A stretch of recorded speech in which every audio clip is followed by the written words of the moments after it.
Olá, meus amigos. Estamos aqui então no nosso último encontro deste livro, né, o famoso livro O Silêncio de Adão de Larry Crabb. Hoje, nessa nosso último encontro, nós vamos revisar os capítulos 13, 14 e um último trecho chamado A História Continua. Entrando no capítulo 13, então, onde o título é Irmãos, Homens que Compartilham Segredos. O que o autor está querendo dizer com este capítulo?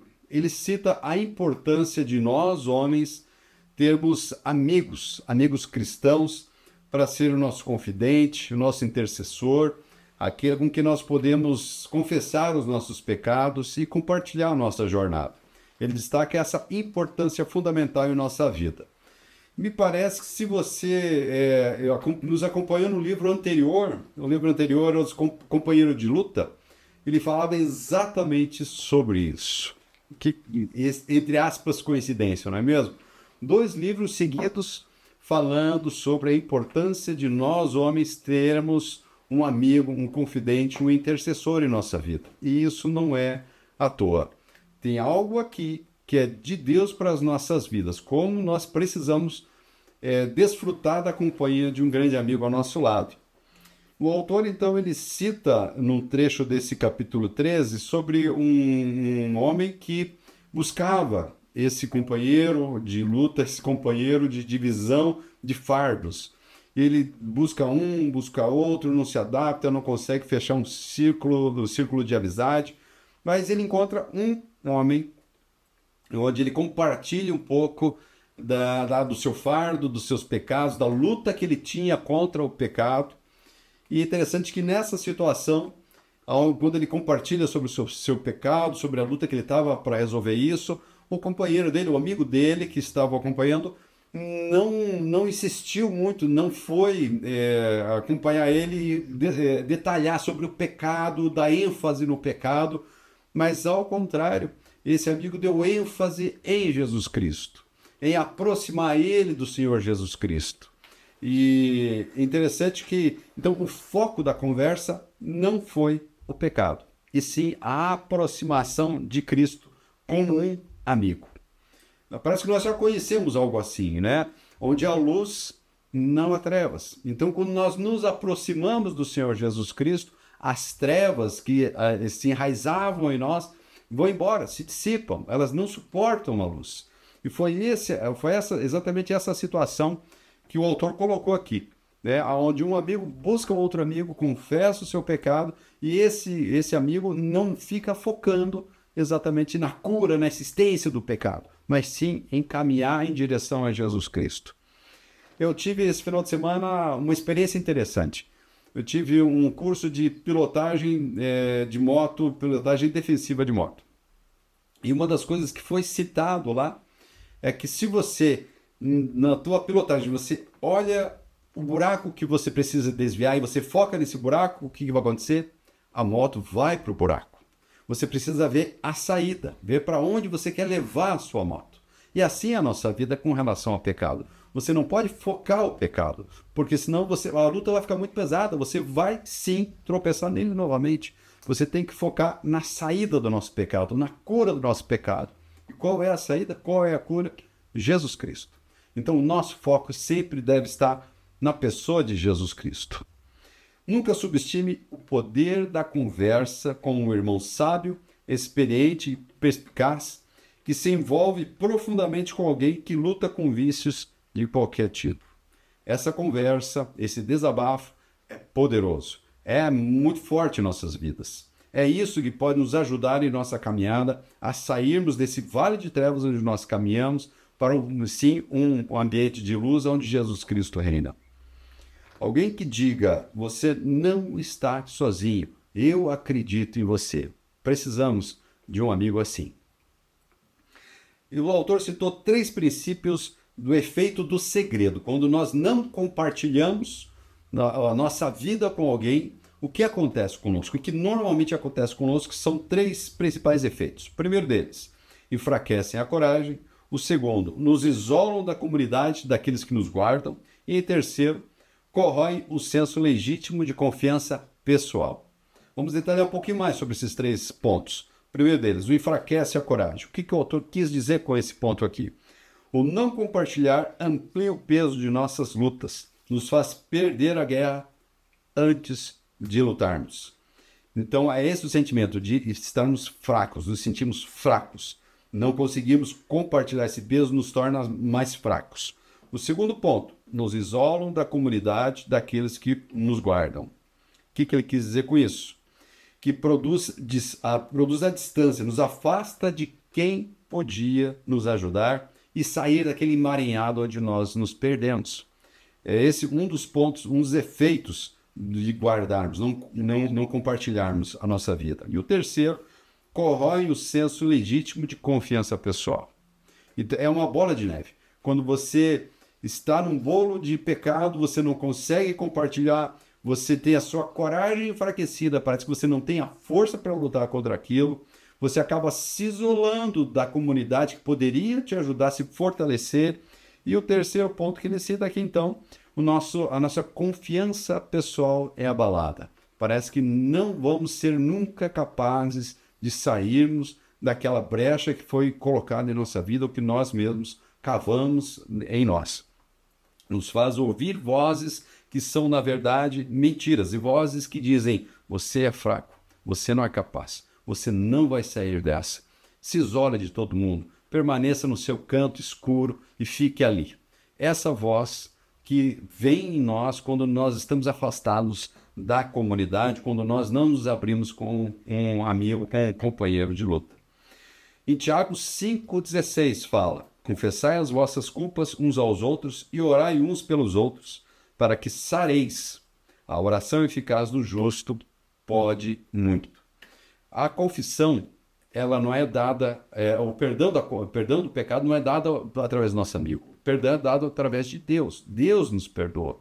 Mas a cura, em Tiago 5,16, sim, fala que seremos curados ao confessarmos nossos pecados uns aos outros.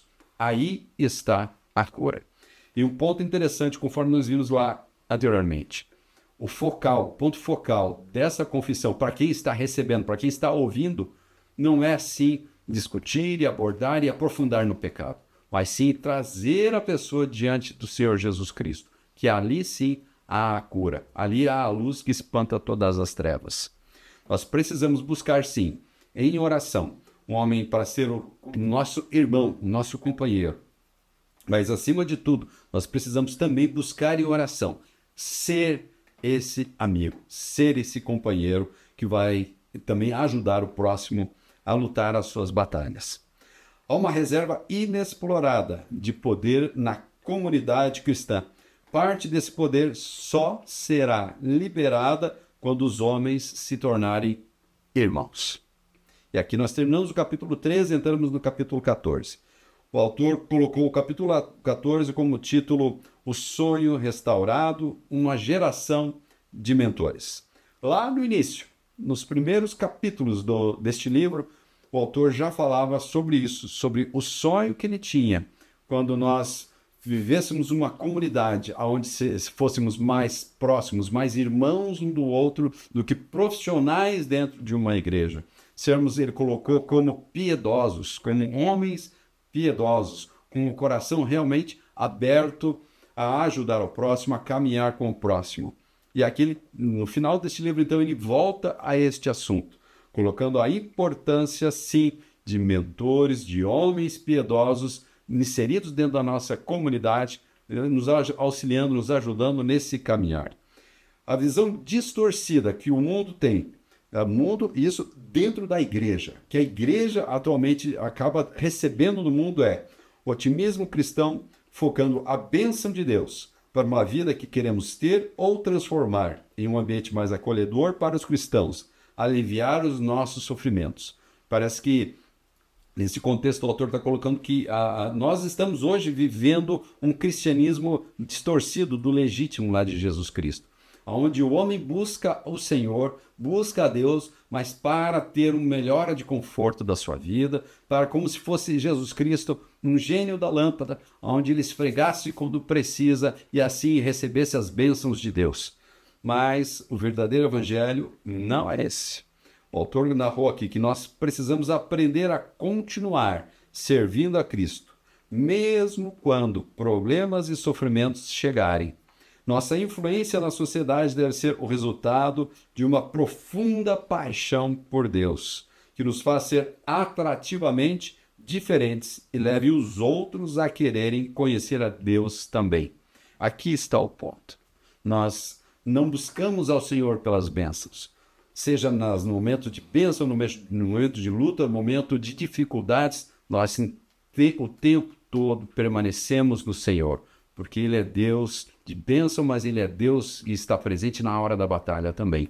Então é isso que o autor narra para nós. E Paulo já falava sobre isso, né? Tudo posso naquele que me fortalece. Mas antes do tudo posso naquele que me fortalece, Paulo fala sobre momentos de aflição, sobre momentos de tortura, momentos de fome, momentos de nudez.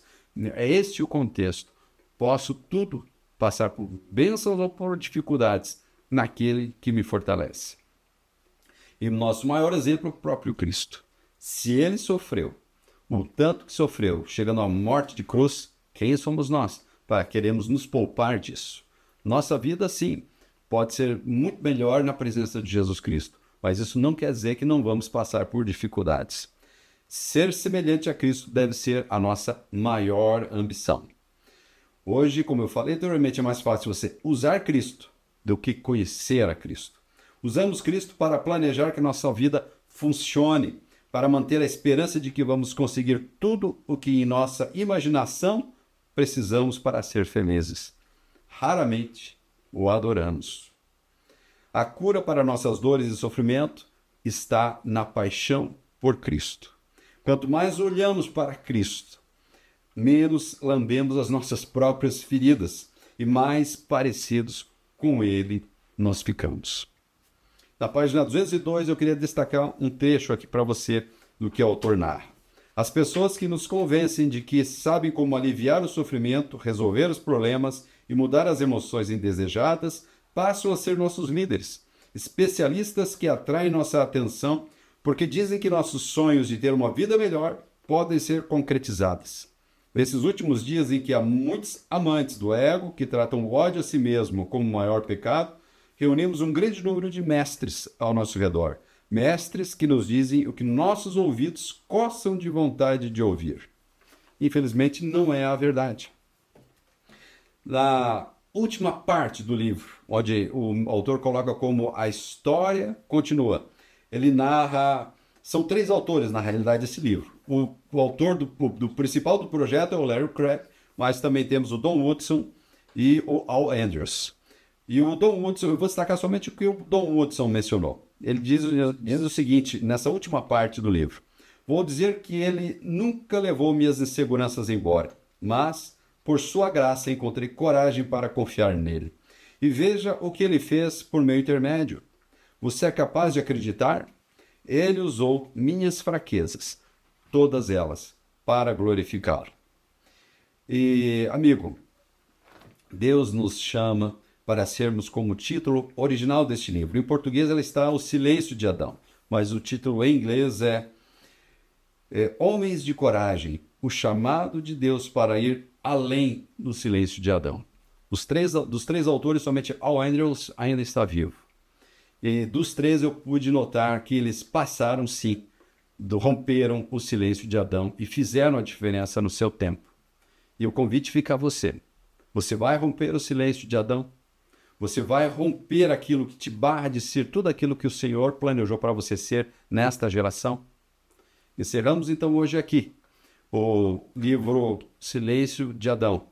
E eu espero que não tenha sido somente mais um livro que você leu, mas que tenha sido um instrumento de Deus curando, sarando e fazendo com que você vença esse maldito silêncio de Adão que foi impregnado em nós.